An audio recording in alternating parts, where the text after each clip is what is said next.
This is Soup Drama, written by Lon Candy 28 and read by Lalaspodfics. Summary. A what if Nie Mingjue fell for Jiang Yanli canon divergence set around the Sunshot Campaign war period. A short, fluffy rewrite of the soup drama scene from CQL.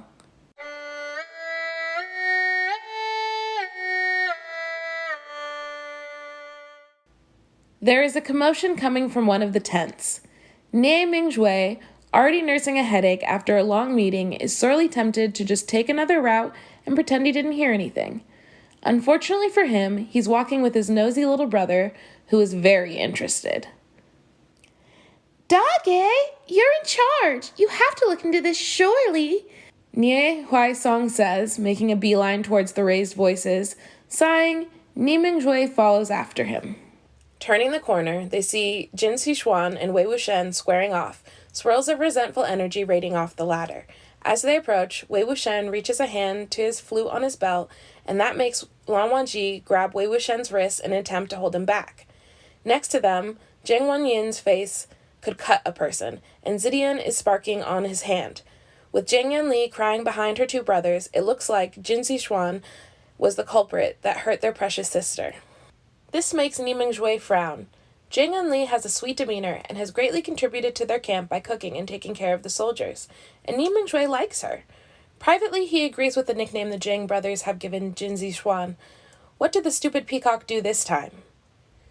Nie Huaisong nudges him and signals with his eyes with a look that clearly says, "Dage, do something!" What's going on? Nie Mingjue's booming voice cuts into the commotion. Jiang Yanli is the first one to acknowledge him, as she hastily wipes away the tears on her face and says softly with a bow, "Feng-zhen, this one apologizes for the commotion. It is a mere misunderstanding. We'll be leaving now. Zhen, Cheng, please." At this, Wei Wuxian turns to look at her, and visibly softened. The resentful energy dissipating, Lan Wangji releases his tight grip on Wei Wuxian's wrist, but still watches him with concern. As Jiang Yanli turns gracefully to leave, with her head held high, Wei Wuxian spits at Jin Xishuan. "You don't deserve my Shiji." Jiang Wanyin definitely looks like he would like to add to that, but something in Jiang Yanli's look makes both of them, and Lan Wangji, leave the room obediently with her. What power she has over her brothers, Nie Mingjue muses, thinking ruefully of his own little gremlin. "Now, will someone tell me what's going on?" he demands, turning pointedly towards Jin Xishuan and his rather large entourage. The group very nearly jumps as they hastily start bowing to him. One of the female disciples addresses him.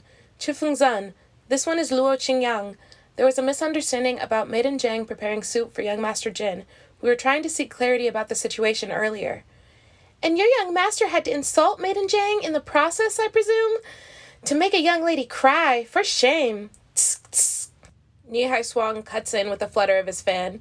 Jin Xishuan flushes and splutters, something unintelligible on the side. Nie Mingjue sighs with irritation. "Jin Xishuan, I would greatly appreciate it if you did not provoke the Jiang clan and Wei Wuxian while we are in the middle of a war. You will treat Madame Jiang with respect. This is not a suggestion, and I do not have any more time to waste over this. Do I make myself very clear?" Jin Xishuan, apparently stunned speechless, can only open and close his mouth like a goldfish for a few seconds. Finally, he bows after a sharp nudge from Luo Qingyang and mumbles, "Yes, Feng-zhen, we will take our leave." The Jin group quickly shuffles out in embarrassment, leaving the Nie brothers alone in the tent. Nie Huaisong turns to Nie Mingjue. "Doggy, isn't it just awful? Did you know, Doggy? Maiden Jiang, out of the goodness of her heart, made her special lotus root soup and was too shy to give it to Jin Xishuan directly, so she arranged for another disciple to pass it to him, and Jin Xishuan saw her while she was delivering the soup earlier today, and being the dense block of wood he is, was terribly rude to her, thinking she was trying to claim credit. To think he was so ungrateful. How could he make sweet Maiden Jiang cry? Tss, tss." "You already knew this?" "Of course! While you guys were busy bowing and the others were busy being scared of you, Miu Miu told me everything." Nie Huaisong had the cheek to look super smug about this. Nie Mingjue can't decide if he should smack his brother for being a little shit or start learning how to put his skills to good use.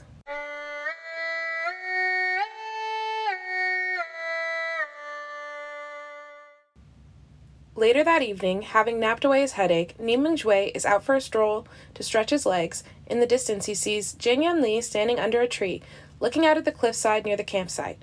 Shit! Is she so upset she might be thinking of jumping? Without thinking twice, he runs over to her and grabs her around the waist, bringing her to safer ground as fast as he can, ignoring her gasp. As he lowered her down softly, Jiang Yanli turns and smacks him on the shoulder. Nie Mingjue! You gave me a scare! Ouch! Maiden Jiang, you gave me a scare! Nie Mingjue wonders how much strength this tiny woman has in her, rubbing his arm from the sting of the smack.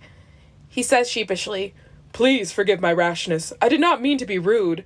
I thought you were going to jump off the cliff. Jiang Yanli's eyes widen in confusion. Then she ducks her head behind her sleeve, and her shoulders start shaking. Nie Mingjue suddenly feels very foolish, and scratches his head, fearing he has offended her so badly that now she's crying, when he realizes Jiang Yanli is laughing at him! Jiang Yanli finally catches her breath and looks up. Nie Mingjue, I was merely taking a stroll with my brother and enjoying the night view. Jiang Cheng has left me to retrieve my cat from the campsite as it looks like it will get chilly. Thank you for your concern, but please do not go around grabbing maidens. They might misunderstand. With her eyes still twinkling with mirth, Nie Mingjue is suddenly struck by the fact that Jiang Yanli truly has very pretty eyes. He can feel his face getting warm, and he doesn't know what to say, so he tries to clear his throat and looks towards the direction of the cliff. Indeed, the night view is great. My apologies, he chokes out. Gods, I'm an idiot. What would Hui Song do? Nie Mingjue bemoans internally. He sneaks a peek at Jiang Yanli from the corner of his eyes, seeing that she still has a small smile at the corner of her lips. He feels kind of proud that he put it there. Speaking of which, are you truly feeling better, Maiden Jiang? I told young Master Jin quite clearly I will not tolerate any disrespect in this camp. He can feel Jiang Yanli stiffen at the mention of Jin Zixuan, and he winces, cursing himself again. It is all right, Nie Mingjue. Do not trouble yourself. I had hoped to do something small in this war effort despite my limitations, but I have made peace with it, and I will not harbor any more hopes. Jiang Yanli says in a small voice, tucking one side of her hair behind her ear. She really has nice ears, too. Focus, Nie Mingjue. Nie Mingjue is staring, and Jiang Yanli must have noticed. Mingjue will do. Just call me Mingjue. You don't have to address me as Nie Mingjue all the time, Nie Mingjue says, even as he is dying a little on the inside. Oh! Jiang Yanli smiles the sweetest smile and says, You can call me Yanli then, Mingjue.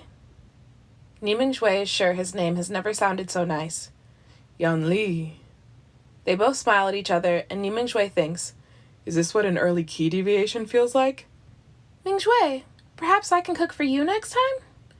Yanli, if you're really going to cook for me, even if you burn a hole in the bottom of the pan, I would eat the pan right in front of your face. Yanli bursts out laughing again, and Nie Mingjue thinks that's the most charming sound in the world. The end.